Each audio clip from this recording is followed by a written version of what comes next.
Good morning again, class 7. So today we are going to complete this poem If by Rudyard Kipling. So as we have completed the first two paragraphs, so the next two paragraphs again.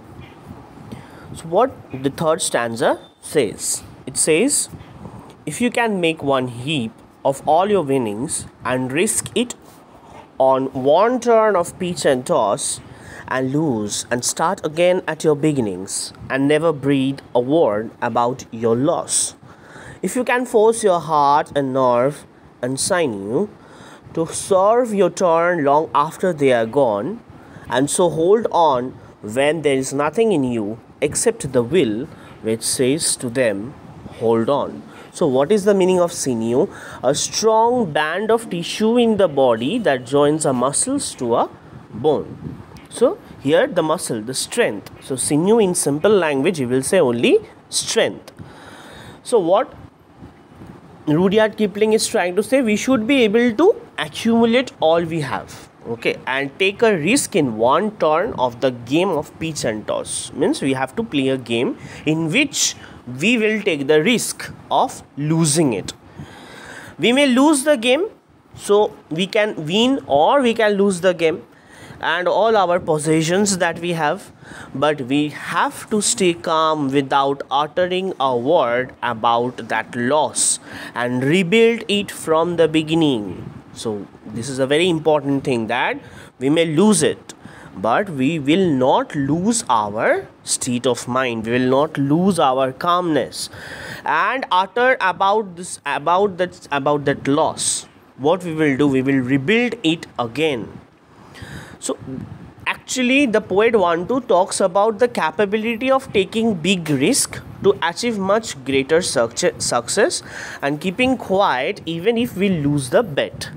So this is yet another aspect of our mental toughness that we need to possess. So the mental toughness that we need to possess in ourselves, that Rudyard Kipling is telling us, that we have to take risk. If we lose that risk, then we should not lose our calm, we should rebuild it again. Then what it's saying, if you can force your heart and nerve and sinew to serve your turn long after they are gone, and so hold on when there is nothing in you except the will which says to them, hold on. In this four lines, the poet is continuing in the same theme of mental strength and power of will. Okay, we have to force our body to serve us even after it has lost the strength due to old age or illness. So when we get old, our body aches. Oh, okay, we are tired, doing very little work. So the poet gives us an inspiration that even though our body aches, even though we cannot give it, we have to mentally be strong. Willpower, mental strong. Okay, so mentally you have to be strong to keep the work driven by the power of your will, which would ask them to hold on, compelling them to do their job. So in your old age, what will it say? The power of will, the willpower will drive you towards your success. Even though you become old, but your willpower, your heart will drive you towards satisfaction, will drive you towards your success. That will bring you what? That will bring mental strength. So if you want to do something great from your heart, the will inside, means the willpower inside, would prevent the body from getting tired.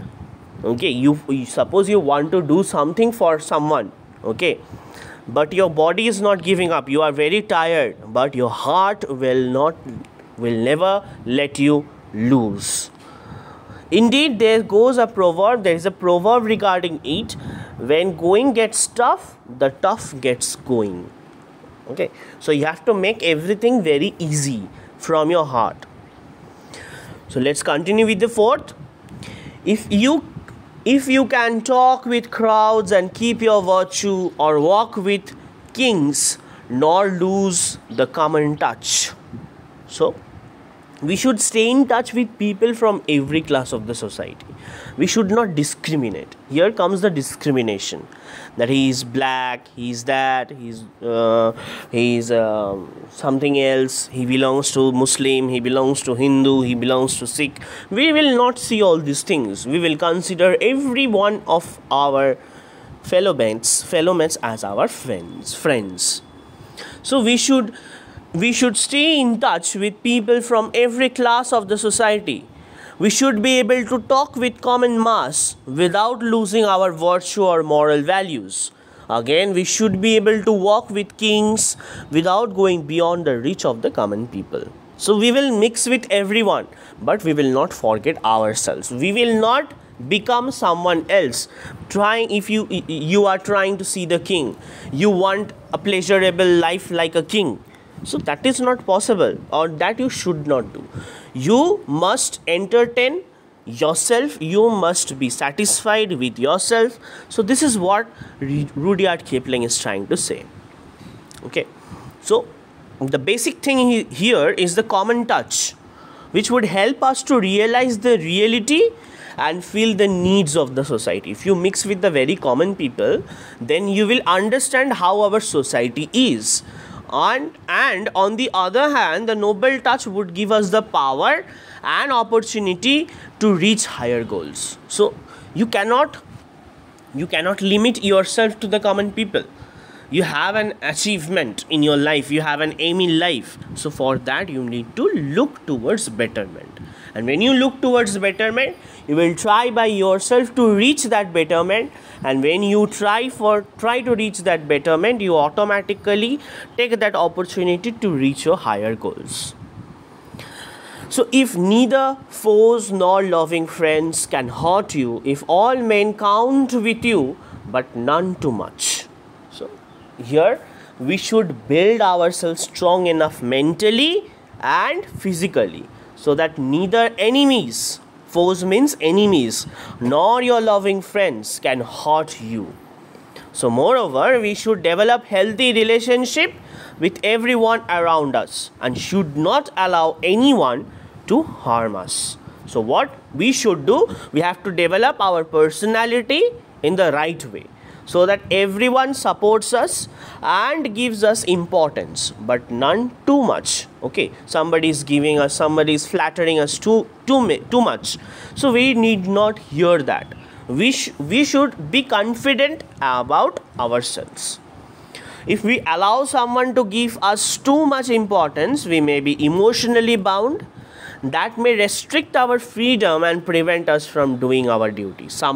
If you get attached to someone or something very much, then what will happen? You will forget about your duty or the other things that you are meant to do. So never be attached to anything or to someone very much. Just be yourself. Love yourself and get attached to yourself and do your duty very intensely. Or we may get a complacent thinking that we are so much liked by people, thus reducing our effort. So we will get an opposite thinking that everybody is liking us, everybody is flattering me, so I need not do so much of duty. By doing this much only, the people are giving me so much of importance. So why I need to do everything? This everything will remember that this everything will get you on top. If you leave doing everything just because of others thinking, then what will happen? You will not be able to achieve your goal. So if you can fill the unforgiving minute with 60 seconds worth of distance run, the time is precious. A time is filled with what? Time is 60 seconds. So time is here called unforgiving, means when the time goes, the time never comes back, as it waits for none and doesn't forgive him who wastes it. So if you waste your time will go, your good things will go, okay, but you will not be able to enjoy that similar time or that similar enjoyment in your near future. So do not ever waste your time. We should utilize every minute of our life in productive work. So doing something very productive which will give जो काम में आएगा, जो काम काम में आएगा वो उसको कहते हैं productive work. Wasting time is not something we can afford in our short lifespan. So our life is very short, hardly 70-80 years we will live. So we should not waste our time. So yours is the earth and everything that's in it, and which is more, you will be a man, my son. So finally comes the achievement that we can get if we fulfill all the conditions mentioned so far. So from the very first stanza till the last, what we have mentioned, if you follow all these things in your life, what will you gain? You will gain your fulfillment. You will gain your satisfaction. We can win this earth and everything in it. We can go to top of the world and rule over everything. And what is more, we should be complete and perfect human beings. So how can we be complete? So all the things that we have discussed, to be a good man, to be a good gentleman, to be a good person, so if you follow everything, so you will be achieving that complete and perfect human being. One thing we should not forget, that Rudyard Kipling is writing this poem, or have written this poem, for his son.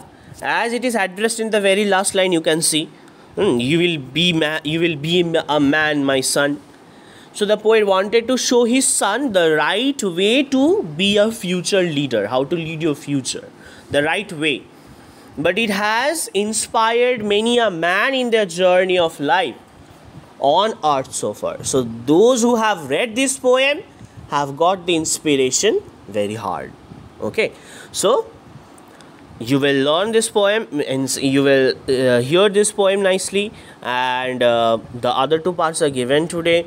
The question answers will be given in the next class in your PDF format. Okay, not all the question answers, some inside questions that I will give you, you learn those. These like 3, 4, 5 here are not so important. We will do 1, 2, then I will give you some extra questions from the book. So you go through, and you also go through that Rudyard Kipling. He was born in 1865, died in 1936. So learn all these things. These are important. At least the dates are important, I must tell you. So this is all about today's work. So have a good day. Bye bye.